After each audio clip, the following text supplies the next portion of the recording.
जय हिंद साथियों, आप सभी का स्वागत है आपके अपने यूट्यूब चैनल पे। और आज हम लोग पढ़ेंगे करीब 65 क्वेश्चन है, ठीक ना। साइंस से ही संबंधित है क्वेश्चन।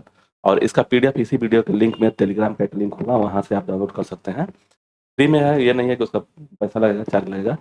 तो चलते हैं क्वेश्चन पे। मेरा नाम है अजीत कुशवाहा, ठीक है। और चलते हैं क्वेश्चन पे। यही क्वेश्चन है, देखिए, यही से फिजिक्स से है। देखिए एसआई लेंस की शक्ति का, ठीक है ना। तो इसमें से चलते हैं, शुरू से क्वेश्चन है। पहला क्वेश्चन है कि भारत में भेड़ की सबसे ऊंची नस्ल है। भारत में भेड़ की सबसे ऊंची नस्ल है, नेलोर है। याद रखिएगा, ये नेलोर है बस। पशुधन में सबसे ज्यादा बच्चे देने वाली नस्ल कौन सी है? वित्त है तो ये कौन सा है? तो पशुधन में सबसे ज्यादा बच्चे देने वाली जो पशुधन है तो वो है सूकर, ठीक। चलिए, मवेशी और भैंसों के ऊपर और निचले जबड़ों में अस्थाई के दंतों की संख्या कितनी है? अस्थाई मतलब मवेशी है और भैंस के ऊपर और नीचे जबड़ों में अस्थाई के दांतों की संख्या कितनी है? तो यह है 8। ऊपर नीचे मिला करके 8, ठीक। अब दिया है कि यहाँ से देखिए, फर्स्ट क्लास का क्वेश्चन है, इंपॉर्टेंट क्वेश्चन है, तो इसको पढ़ते रहिए। एएसआई इकाई में लेंस की शक्ति का इकाई क्या है? लेंस की मीटर है, आपटर है, वाट है, डायोप्टर है। तो लेंस का शक्ति का इकाई जो होता है लेंस का, डायोप्टर होता है। तो इसका आंसर डी होगा। नेक्स्ट है, एमकेएस पद्धति में चुंबकीय क्षेत्र की तीव्रता मात्रक है। चुंबकीय क्षेत्र की तीव्रता एम्पियर है, मीटर एम्पियर, एम्पियर मीटर है, एम्पियर प्रति मीटर है, एम्पियर वर्ग मीटर है। तो 5 का आंसर हो जाएगा सी, एम्पियर वर्ग मीटर होता है। नेक्स्ट है, प्रेरकत्व की यूनिट है। प्रेरकत्व जो है किसकी यूनिट है? मतलब ओम है, इंडक्टिव रिएक्टेंस है, इंडक्टर है, हेनरी है। तो 6 का आंसर डी होगा, हेनरी। प्रेरकत्व का यूनिट होता है हेनरी। नेक्स्ट क्वेश्चन, निम्नलिखित में से कौन से घनत्व का सही इकाई है? घनत्व का सही इकाई है तो इसका क्या हो जाएगा? किग्राम प्रति मीटर है, ग्राम प्रति सेकंड क्यू है, मतलब इसका क्यू है। ग्राम मीटर प्रति सेकंड क्यू है, दोनों एक ही तो दे दिया है। चलिए कोई बात नहीं। तो इसका आंसर 7 का हो जाएगा बी। दोनों तो एक ही दिया हुआ है। ये मीटर में अगर समझ लीजिए तो ये नहीं होगा, मान के चलिए इतना है। ग्राम मीटर प्रति सेकंड क्यू तो सेंटीमीटर में होता है, और ग्राम प्रति सेंटीमीटर क्यू होता है। जब किसी पिंड की गति दोगुनी कर दी जाती है तो उसका त्वरण दोगुना हो जाता है, उसका संवेग दोगुना होता है, गतिज ऊर्जा दोगुना हो जाता है, उसकी स्थितिज ऊर्जा दोगुनी हो जाती है। देखिए, त्वरण, संवेग, गतिज ऊर्जा और ये किसी भी चीज का अगर दोगुना कर दे, जैसे मान लीजिए अगर वन इसका आता है, गतिज ऊर्जा का 1/2 होता है, 1/2 mv² होता है। और इसका होता है mgh, ठीक। तो अगर किसी पिंड का अगर क्या कहते हैं, गति को चाल बढ़ा देंगे तब क्या होगा? तो इसका आंसर हो जाएगा बी, संवेग दुगुना हो जाएगा। तो संवेग जो होगा वो दुगुना हो जाएगा। आगे, पिंड का भार शून्य नहीं होगा। पिंड का भार शून्य नहीं होगा केंद्र के, पृथ्वी के केंद्र पर स्वतंत्र गिरने के दौरान आंतरिक अंतराग्रहित ग्रहिक अंतरिक्ष में और किसी घर्षणहीन सतह पर। तो 9 का आंसर डी हो जाएगा, किसी घर्षणहीन सतह पर पिंड का भार शून्य नहीं होगा। एकोपंचर निम्नलिखित में से किस देश से अधिक प्रचलित है? एकोपंचर, तो यह हो गया सी, चीन में। नेक्स्ट है, पहाड़ी पर चढ़ने वाली व्यक्ति व्यक्ति आगे झुक जाता है, माने पहाड़ पर जो चढ़ने वाला व्यक्ति है वो आगे क्यों झुकता है? फिसलन बचाने के लिए, गति बढ़ाने के लिए, थकान कम करने के लिए, या जो दिया हुआ स्थिरता बढ़ाने के लिए। तो 11 का आंसर होगा कि डी होगा, स्थिरता बढ़ाने के लिए। तालाबों और कृत्रिम जलाशयों में मत्स्य प्रजनन प्रक्रिया को क्या कहलाता है? देखिए, मत्स्य का एक्वेरियम होता है, एक्वेरियम। तो देखिए, एपीकल्चर, पिसीकल्चर, ये मधु पीसी शेर, ये तो होगा नहीं। फिशिंग है, एक्वाकल्चर है। तो इसका आंसर हो जाएगा डी, पीसी कल्चर बोलते हैं इसको, पीसी कल्चर, ठीक। आगे है, किसी पदार्थ का यह केंद्र जहां उसका संपूर्ण भार प्रभावी होता है कहलाता है? दोलन केंद्र, निलंबन केंद्र, द्रव्यमान केंद्र, गुरुत्व केंद्र। तो 13 का आंसर डी हो जाएगा, गुरुत्व केंद्र। नेक्स्ट है, मैनोमीटर यंत्र का उपयोग इनमें से किसे नापने में होता है? गैसों के दाब, ध्वनि का वेग, वायुमंडलीय नमी और द्रवों का घनत्व। तो जो मैनोमीटर जो नापने के लिए किया जाता है वह गैसों की दाब के लिए किया जाता है। नेक्स्ट है, कीटों के बारे में अध्ययन को क्या कहते हैं? इकोलॉजी बोलते हैं, शास्त्र, एथनोलॉजी, एंटोमोनोलॉजी। एंटो मतलब कि कीट होता है, तो इसका आंसर डी हो जाएगा, 15 का डी। आगे हम लोग देखेंगे, बैरोमीटर में पारे के ऊपर के स्थान से थोड़ी आर्द्रता प्रवेश कराने पर क्या होता है? पारे में जैसे बैरोमीटर के पारे के ऊपर से स्थान में थोड़ी आर्द्रता प्रवेश कराने पर क्या होता है? तो इसका आंसर हो जाएगा 16 का ए हो जाएगा, पारे का स्तंभ गिर जाएगा, ठीक है। चलिए, बहुत ऊंचाई पर वायु कंप्रेसर का निष्पादन संपूर्ण समुद्र तल की तुलना में, वो कह रहा है कि बहुत ऊंचाई पर वायु कंप्रेसर का निष्पादन समुद्र तल की तुलना में बेहतर होगा, समान होगा, निम्न होगा, वायु के तापमान पर आधारित होगा। तो इसका आंसर हो जाएगा सी, निम्न होगा। नेक्स्ट है, आधुनिक एंटीसेप्टिक सर्जरी के जनक कौन है? एंटीसेप्टिक सर्जरी के जनक कौन है? जोसेफ लिस्टर है, एडवर्ड जेनर है, लुई पास्चर है, विलियम हार्वे है। तो 18 का आंसर हो जाएगा ए, जोसेफ लिस्टर है। आधुनिक एंटीसेप्टिक सर्जरी के जनक जोसेफ लिस्टर है। और यह जो क्वेश्चन है रेलवे के लिए बहुत ही महत्वपूर्ण क्वेश्चन है, ठीक है, तो आप लोग अच्छे से पढ़ते रहिए।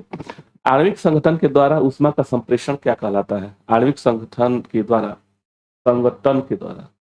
ऊष्मा का संप्रेषण क्या कहलाता है? चालन है, संवहन है, विकिरण है और प्रकीर्णन है।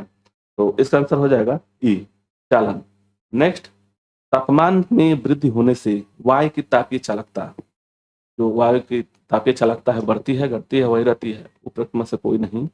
तो 20 का आंसर हो जाएगा घटती है। नेक्स्ट है, किसी पदार्थ की आंतरिक ऊर्जा निर्भर करती है, किसी भी पदार्थ की आंतरिक ऊर्जा निर्भर करती है तापमान पर, दाब पर, आयतन पर, एंट्रोपी पर। तो 21 का आंसर हो जाएगा ए, तापमान पर। किसी भी पदार्थ का आंतरिक ऊर्जा निर्भर करती है उसके ताप पर। 1 ग्राम ईंधन के जलने से मुक्त ऊष्मा को कहा जाता है, क्या कहा जाता है? प्रज्वलन ऊष्मा, विशिष्ट ऊष्मा, ऊष्माधारिता, ऊष्मीय मान। तो 1 ग्राम ईंधन के जलने से मुक्त ऊष्मा को क्या कहते हैं? तो इसको कहते हैं ऊष्मीय मान। नेक्स्ट है, निम्न में से किसका दृष्टि सबसे ज्यादा होता है? दृष्टि क्षेत्र सबसे ज्यादा होता है उत्तल का, बेलनाकार का, अवतल का, समतल का। तो कह रहा है कि किसका दृष्टि क्षेत्र सबसे अधिक होगा? तो 23 का आंसर हो जाएगा ई, उत्तल लेंस का। नेक्स्ट है, निकट दृष्टि दोष में किस लेंस का प्रयोग किया जाता है? तो इसको दोनों याद रखिएगा, निकट, इसको लिखता है निकट, अ आ रहा है तो इसको अवतल हो जाएगा, अगर वही दूर दूर होगा तो उसके लिए उत्तल हो जाएगा, ठीक है। तो याद रखिएगा, यहाँ से एक क्वेश्चन पूछता भी है, कंफ्यूजन भी होता है कि दूर दृष्टि में, जैसे दूर दृष्टि में और अवतल लेंस में, मतलब कि निकट दृष्टि दोष में कौन सा लेंस लगाया जाए। तो याद रखिएगा इसको नाम से ही, निकट, निकट मतलब अवतल, और उत्तल, उत्तल मतलब कि ये हो जाएगा दूर, दूर, दूर, ठीक। चलिए, इंद्रधनुष में कितने रंग दिखता है? इंद्रधनुष में कितने रंग दिखता है? तो यह है 7, 25 का ए हो जाएगा। आगे हम लोग देखेंगे 26 क्वेश्चन, आकाश का रंग नीला निम्नलिखित में से किसके कारण होता है? परावर्तन के कारण, विक्षेपण के कारण, प्रकीर्णन के कारण, ध्रुवण के कारण। तो इसका आंसर हो जाएगा सी होगा, प्रकीर्णन के कारण। जैसे कि नीला का जो प्रकीर्णन होता है सबसे ज्यादा होता है, इसके कारण आकाश का रंग नीला दिखाई देता है। वहीं पे अगर आकाश से अगर हम लोग देखें, जैसे पृथ्वी के गुरुत्वाकर्षण के बाहर से अगर हम देखें, तो यह जो आकाश है वो काला दिखाई देगा और पृथ्वी नीला दिखाई देगी। तो उसका कारण भी है कि जो है पृथ्वी पर बहुत ज्यादा पानी है तो नीला कलर का होता है, इसी की वजह से दिखाई देता है। प्रकाश के अपवर्तन का निम्नलिखित में से कौन सा कारक उत्तरदायी है? प्रकाश के अपवर्तन का निम्नलिखित में से कौन सा कारक उत्तरदायी है? प्रकाशीय घनत्व, बी है प्रकाश की आवृत्ति, सी है मध्य का आपतन का कोण, और डी है द्रव्यमान का घनत्व। तो प्रकाश के अपवर्तन में किसका का उत्तरदायी है? तो इसका आंसर हो जाएगा 27 का बी हो जाएगा, प्रकाश की आवृत्ति पर। प्रकाश का रंग निश्चित किया जाता है उसके वेग पर, आयाम पर, तरंगदैर्ध्य पर, आवृत्ति पर। तो प्रकाश का जो रंग निर्धारित किया जाता है या निश्चित किया जाता है वह किया जाता है तरंगदैर्ध्य के द्वारा, ठीक है। तो इसका आंसर सी होगा। मृग तृष्णा बनने का कारण क्या है? पूर्ण आंतरिक परावर्तन, विसर्जन, परावर्तन, अपवर्तन। तो इसका पूर्ण आंतरिक परावर्तन होगा। मृग तृष्णा जो होता है, जैसे कि आप रेगिस्तान में जाएंगे तो कोई भी अगर ऐसा बन रहा है वहां पे, तो ये ऐसा लगेगा कि वह उल्टा दिखाई दे रहा है। तो मृग तृष्णा बनने का कारण क्या है? तो उसका कारण है पूर्ण आंतरिक परावर्तन। आगे, इंद्रधनुष में के बनने का कारण क्या है? इंद्रधनुष के बनने का कारण क्या है? हवा से सूर्य प्रकाश का परावर्तन, पानी की बूंदों से सूर्य का प्रकाश का विसरण। यदि पानी के बूंदों से सूर्य का प्रकाश का परावर्तन और पानी की बूंदों से सूर्य की किरणों का विवर्तन, तो इंद्रधनुष धनुष जो बनता है वह कभी भी बनता है तो सूर्य जो है ना, सूर्य के विपरीत में बनता है, इस साइड में कभी भी बनेगा, इसके सूर्य के विपरीत में बनेगा। और उसमें जैसे बारिश होता है उसके बाद ही बनता है, तो बारिश में बूंदे होती हैं, जैसे पानी की बूंदे होती हैं तो रहता है, तो उसी में होता है। और उसका कारण क्या है? तो वह परावर्तन के कारण होता है, हवा में सूर्य के प्रकाश के परावर्तन से होता है। तो इसका आंसर ए हो जाए, ठीक। स्नेल का नियम संबंधित है किससे? स्नेल का नियम प्रकाश के परावर्तन से और प्रकाश के परावर्तन से, विद्युत चुम्बकीय प्रेरण से द्रव में तैरती हुई वस्तु से स्नेल का जो नियम है वह प्रकाश के अपवर्तन से संबंधित होता है। आगे, श्वेत प्रकाश जो है, श्वेत प्रकाश विभिन्न रंगों में विभाजित होना कहलाता है उपवर्तक, शोषक, संधि, विक्षेपण। तो इसका आंसर हो जाएगा डी, विक्षेपण बोलते हैं। नेक्स्ट हम लोग देखेंगे इसके बाद से 37 नंबर क्वेश्चन की ज्योति तीव्रता का मात्रक होता है, ज्योति तीव्रता का मात्रक होता है वेबर, फैराडे, क्यूरी और कैंडला। ज्योति तीव्रता का क्या होगा? तो इसका आंसर हो जाएगा कैंडला। नेक्स्ट है, एक समतल दर्पण की वक्रता त्रिज्या है, एक समतल दर्पण की वक्रता त्रिज्या शून्य, अनंत, ऋणात्मक और परिमिति। तो एक समतल दर्पण की वक्रता त्रिज्या कितनी होगी? तो यह होगी अनंत। नेक्स्ट है, लेंस की शक्ति निम्नलिखित में से किससे व्यक्त की जाती है? लेंस की शक्ति डायोप्टर से, मीटर से, गेज से, किलोवाट से। तो लेंस की शक्ति मापा जाता है वह डायोप्टर से मापा जाता है। स्पष्ट आकाश के तारे, आकाश में तारे टिमटिमाते देखते जाते हैं, इस टिमटिमाने का कारण क्या है? प्रकाश का अपवर्तन है, प्रकाश का परावर्तन है, प्रकाश का विवर्तन है, प्रकाश का वर्ण विक्षेपण है। तो यह है 36 का आंसर हो जाएगा ए, प्रकाश का अपवर्तन होता है। नेक्स्ट है, केस्कोग्राफ का आविष्कार किसने किया था? केस्कोग्राफ का आविष्कार किसने किया था? इसका आंसर हो जाएगा जे सी बोस। जे सी बोस ने केस्कोग्राफ का आविष्कार किए थे। नेक्स्ट है, ध्वनि की गति अधिकतम होती है, तो ध्वनि की गति अधिकतम ठोस में होता है और सबसे कम होता है गैस में। द्रव में उससे बीच में होता है, जिससे कि गैस से ज्यादा और ठोस से कम द्रव में होता है। तो सबसे अधिकतम गति होती है ठोस में। नेक्स्ट है, ध्वनि वायु में तीव्र गति से चलती है क्योंकि ध्वनि वायु में तीव्र गति से चलती है क्योंकि तीव्रता उच्च होती है, तरंग छोटा होता है, तारा तो छोटा होता है, आर्द्रता उच्च होती है। तो ध्वनि वायु में तीव्र गति से चलती है क्योंकि इसका उच्च आर्द्रता उच्च होती है। तो इसका आंसर डी होगा। यदि ध्वनि तरंग हवा से पानी में अपवर्तित होती है तो निम्नलिखित में से कौन एक स्थिर रहता है? तरंग दैर्घ्य, गति, तीव्रता, आवृत्ति। तो इसका आंसर हो जाएगा 40 का, 40 का हो जाएगा डी, आवृत्ति जो होती है वह स्थिर रहती है। मतलब कि दिया हुआ है कि विरल माध्यम से सघन माध्यम में अपवर्तित होगी तो क्या स्थिर रहेगा? तो वह स्थिर रहेगा आवृत्ति। ठीक है, चलिए। दिया हुआ है 41 नंबर क्वेश्चन के निम्न में से किस पदार्थ में ध्वनि का वेग महत्तम होता है? तो इसमें सबसे ज्यादा होता है एल्युमिनियम में, ठीक है ना, एल्युमिनियम में होता है। यह एनसीईआरटी के बुक में है, सबसे ज्यादा एल्युमिनियम में होता है, उसके बाद से निकेल में होता है, उसके बाद से इस्पात में होता है, उसके बाद से ऐसे करके है लोहा है। ठीक है, चलिए। जब कोई पिंड धनावेशित होता है तो जब कोई पिंड धनावेशित होता है तो इलेक्ट्रॉन का परित्याग करता है, इलेक्ट्रॉन का ग्रहण करता है, प्रोटॉन का परित्याग करता है, इनमें से कोई नहीं। तो जब भी धनावेशित होगा तो वह इलेक्ट्रॉन जो है, इलेक्ट्रॉन का परित्याग करेगा तो वह धनावेशित होगा। एक फ्यूज का तार उपयोग के लिए होता है हानिकारक पहुंचाने के लिए उच्च विद्युत धारा के प्रवाह, और मतलब कि जो उच्च प्रवाह अगर फ्यूज में आए, जैसे कि घर में आए लाइट में, तो उसको बचाने के लिए होता है, विद्युत परिपथ को तोड़ने के लिए होता है, किसी व्यक्ति को विद्युत घटकों से बचने, इनमें से कोई नहीं। तो 43 का आंसर हो जाएगा ई, हानि पहुंचाए बिना उच्च विद्युत धारा को प्रवाह करना। प्रकाश संश्लेषण में पर्णहरित क्लोरोफिल की भूमिका है। जल का अवशोषक, प्रकाश का अवशोषक, CO2 का अवशोषक और अवशोषण है। यहाँ देखिए, जल का अवशोषण है, प्रकाश का अवशोषण है, CO2 का अवशोषण, इनमें से कोई नहीं है। तो प्रकाश संश्लेषण में पर्णहरित की भूमिका क्या होती है? तो 44 का आंसर हो जाएगा बी, प्रकाश का अवशोषण होता है। नेक्स्ट है, बैटरी के इलेक्ट्रोलाइट में पाए जाने वाली साधारण अशुद्धता है सोडियम क्लोराइड, आयरन, लीड, धूल। तो इसका आंसर 45 का हो जाएगा, ये होगा सोडियम क्लोराइड। नेक्स्ट है, निम्नलिखित में से कौन विद्युत धारा का सबसे अच्छा सुचालक है? सुचालक पूछ रहा है। एल्युमिनियम है, चांदी है, तांबा है, सोना है। सुचालक कह रहा है, तो अच्छा माना चालक हो तो वह हो जाएगा चांदी। बहुत ज्यादा मतलब इसमें धारा प्रवाहित होता है वो चांदी होगा। किरचॉफ का वोल्टता नियम संबंधित है, किरचॉफ का वोल्टता नियम संबंधित है किससे? तो 47 का आंसर हो जाएगा डी, होगा ए बी, यानी कि IR से और बैटरी के EMF से।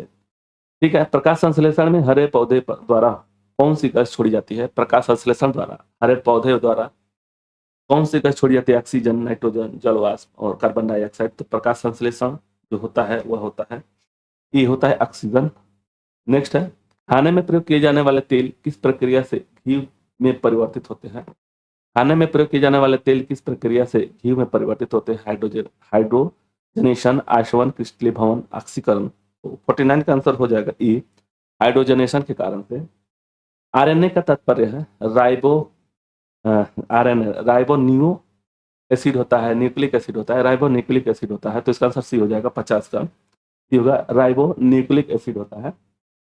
शाकाहारियों को सर्वाधिक मात्रा में प्रोटीन मिलती है, शाकाहारियों को सर्वाधिक मात्रा में प्रोटीन मिलती है, वह मिलता है दालों से, ठीक है, तो इसका 51 का हो जाएगा बी, दालों से।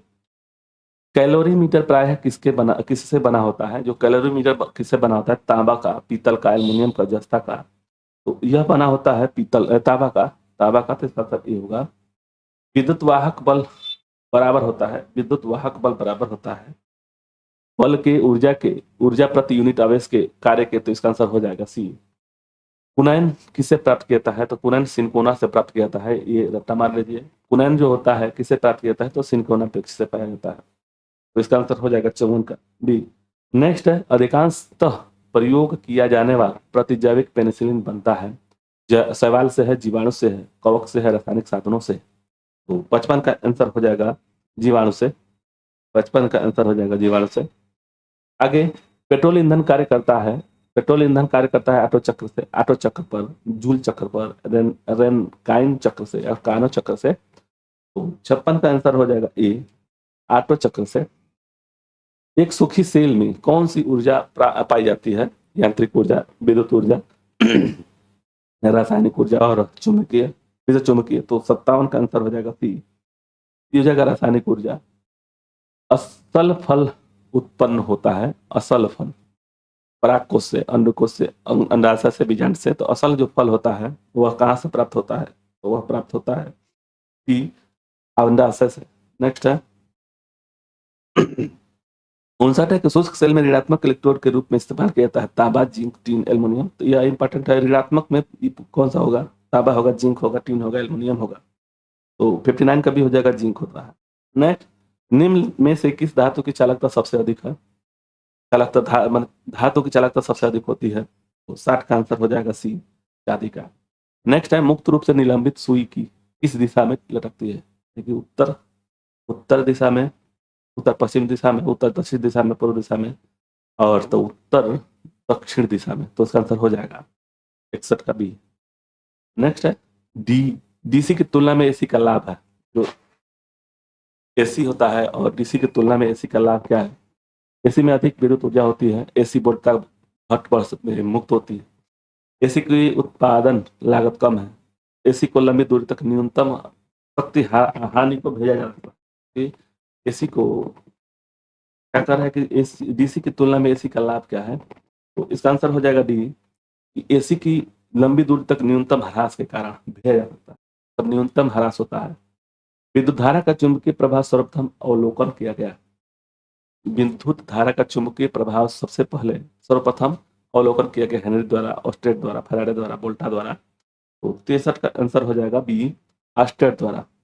नेक्स्ट है, लाइकेन दो जीवों को सहजीवन माना जाता है, तो सूक्ष्म जीव है शैवाल और जीवाणु, मतलब कि लाइकेन में शैवाल का भी और जीवाणु का भी इसमें कवक का और शैवाल का भी पाया जाता है, तो लक्षण, तो इसका आंसर हो जाएगा बी, शैवाल और कवक का होता है। आगे, निम्न में से कौन एकमात्र ऐसा जीव है जो सूर्य की तरफ देख सकता है? बाज, चील, चूहा, हाथी, तो वह कौन सा एक जीव है जो सूर्य की तरफ देख सकता है? तो इसका आंसर हो जाएगा बी, चील। नेक्स्ट है 66, निम्नलिखित में से कौन सा विटामिन पानी में घुलनशील है? पानी में घुलनशील, तो याद रखिएगा, जल में घुलनशील जो होता है, जल में और वसा में, रखिएगा, तो वसा में ए, डी, ई और के, यह 3-4 गो होते हैं जो जल में वसा में घुलनशील होते हैं, और जल में बी और सी, ठीक, तो इसका आंसर क्या हो जाएगा? यह है कि ए, डी, ई, यानी कि इसका आंसर बी हो जाएगा। तो पानी में घुलनशील जो होता है वह होता है बी, मतलब बी और सी होता है, तो इसका आंसर हो जाएगा आंसर विटामिन बी। आप लोगों को वीडियो अच्छा लगे तो लाइक और शेयर सब्सक्राइब करें, धन्यवाद।